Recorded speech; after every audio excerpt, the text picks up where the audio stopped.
For better or worse, Europe is the center of the travel universe, and it has been for a long time. Especially if you come from the United States or Canada, Europe is constantly presented as the end-all be-all of travel.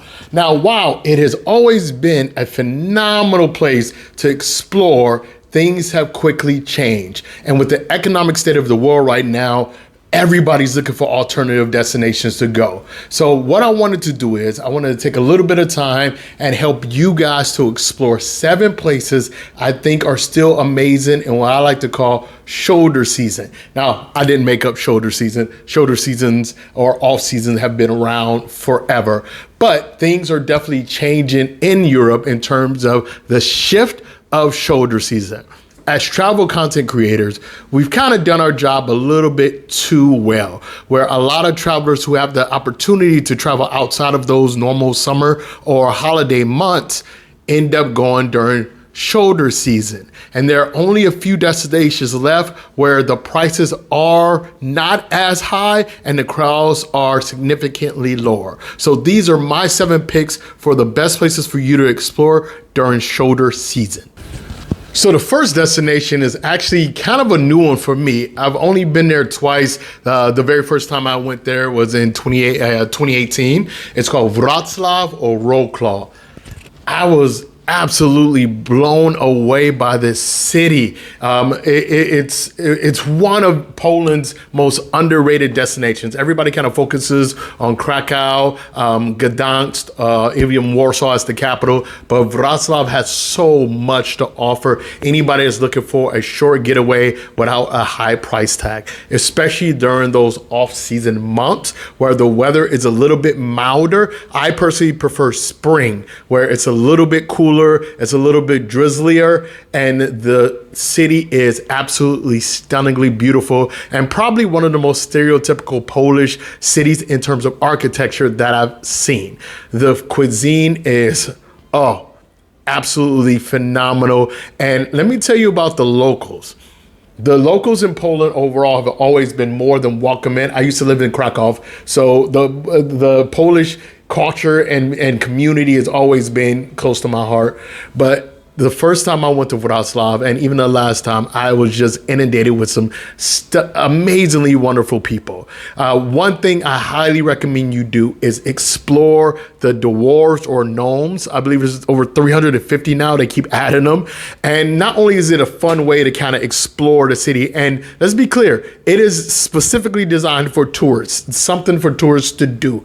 That is absolutely what it is. But it's an excellent way for you to walk around this city and kind of get your bearings a little bit.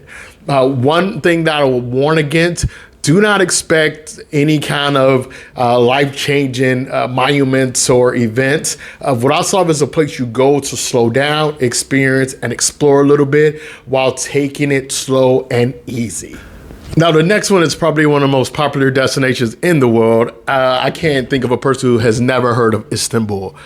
Istanbul is easily one of my personal top 5 countries in the world. I don't particularly care what season it is, what time of year it is, I am going to go.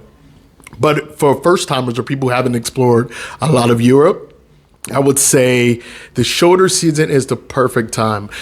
Istanbul can be very overwhelming for a lot of people. And the benefit of going in shoulder season is you have an opportunity to explore a lot of the insanely beautiful landmarks without the tourist crowds. And to be honest, even if you go in shoulder season, let's say you're going in late February until early May, which in my opinion is the shoulder season for Istanbul, you're still going to run into crowds because it's such a popular place. But it's not nearly as bad as it is in the summer, where you also have to deal with the heat, the crowds, and the higher prices for hotels.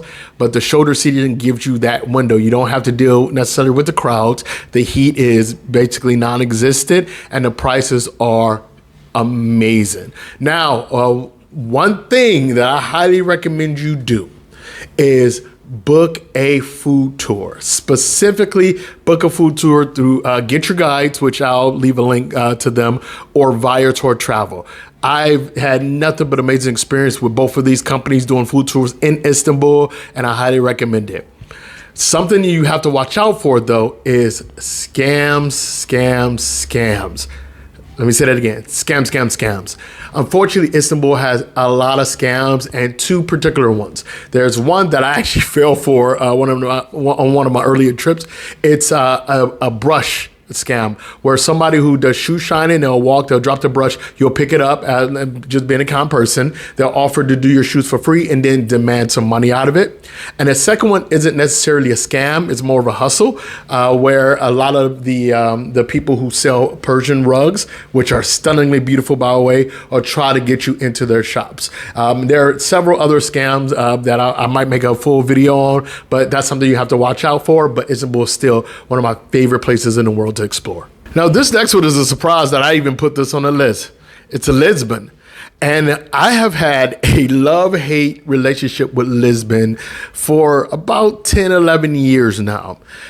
The first few times I went to Lisbon, I did not enjoy it. I found the city to be very pushy. There were a lot of drug dealers, and not a younger demographic. So at the time that I was going to Lisbon, the population was skewed either old or very, very, very young. And a lot of people who were in my age in the late 20s or 30s had moved abroad when Portugal had joined the EU, and it was more economically advantageous for them to leave Portugal.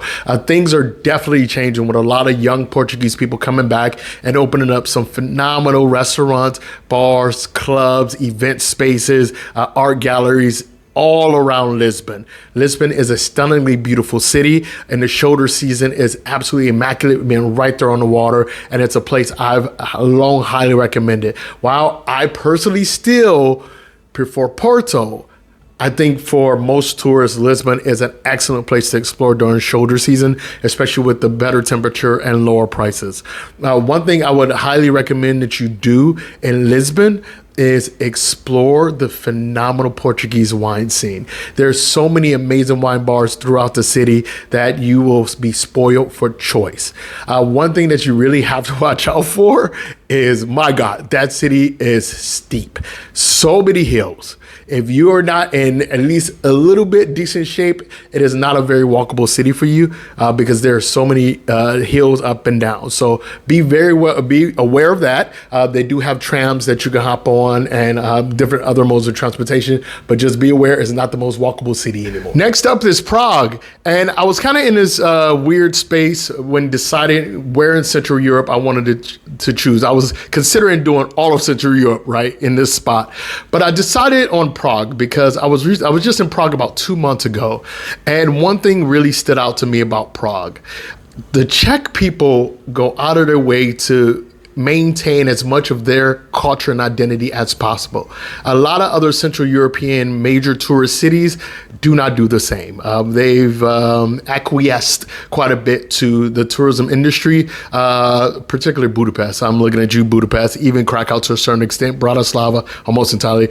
But Prague has found this balance, this balance between mass tourism and local culture, where it's actually a really fun place to explore, especially when you get outside of the old town area. I would say that if you have an opportunity to go to Prague in anywhere around harvest season, the Czech wine scene, and not only just the wine scene, obviously we all know about Czech beers, but the Czech wine scene and the young new culinary scene is really, really coming up. I did a project with Viator Travel exploring Czech cuisine, and I met so many young and upcoming chefs. There's a restaurant called Eska, E-S-K-A, that I highly recommend. They are doing some phenomenal things over there with mashed potatoes. I'll let you guys experience it. One thing I would warn against is pretty much the entire old town. I don't get it. I am going to make a rant video about it, but the Old Town Center is one of the greatest examples of over tourism and everything that's wrong with mass tourism. Chimney cake shops, overpriced candy, the new weed shops. It is absolutely atrocious. Now, Barcelona. It might be a surprise that this happens to be on a list of cities I recommend for shoulder season. Barcelona is still a phenomenal city. Now, it is one of the greatest examples of tourists versus locals, with the massive increase in the past 2 years of anti-tourism sentiment throughout Barcelona. Not just Barcelona, but we've seen the same thing in Venice. We've seen the same thing in Rome, but Barcelona has kind of been the tip of the spear of it. But to explore Barcelona, Barcelona, in a authentic way, you kind of have to do it in shoulder season. And I always recommend sometime shortly after Easter, when the city really is coming out of that spring fog a little bit, where the energy is starting to get high. A lot of the parks are getting more full with local communities. The markets are really opening up, so you have an opportunity to really, really experience Catalan culture.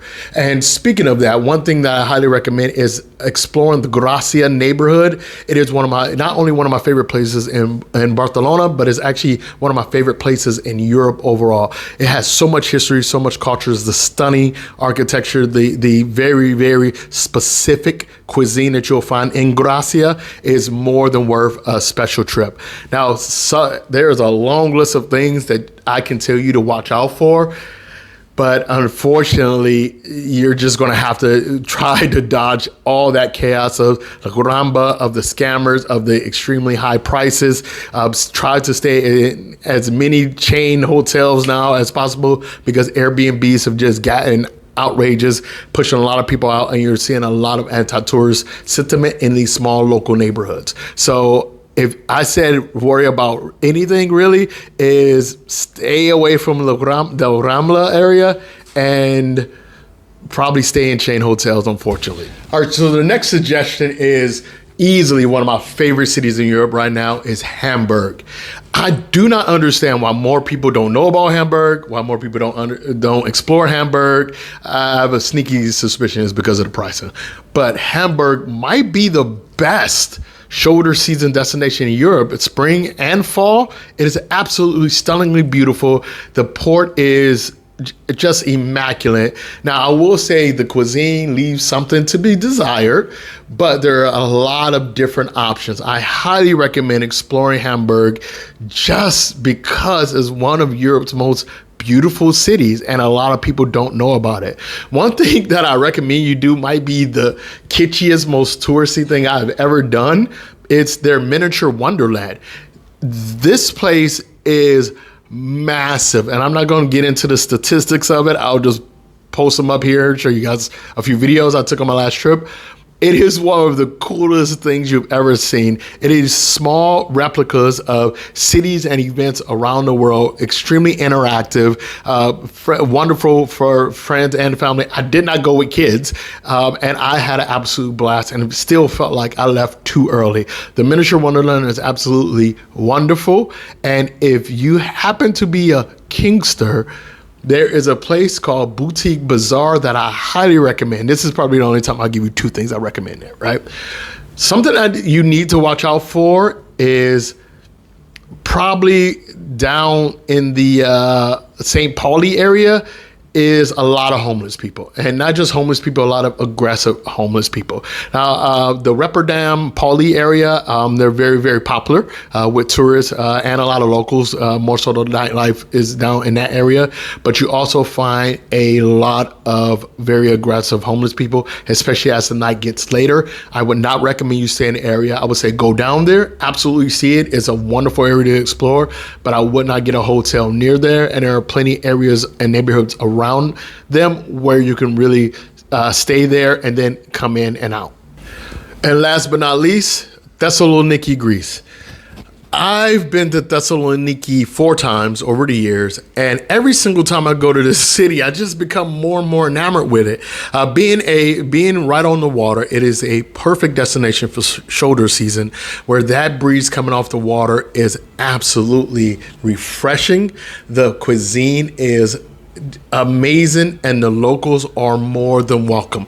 The beauty of Thessaloniki is it hasn't been hit with over tourism yet, but I have a funny feeling that that's going to change, especially with what's going on in the Greek Isles and Athens. A lot of people are going to be looking for alternative destinations, and this northern city is absolutely perfect.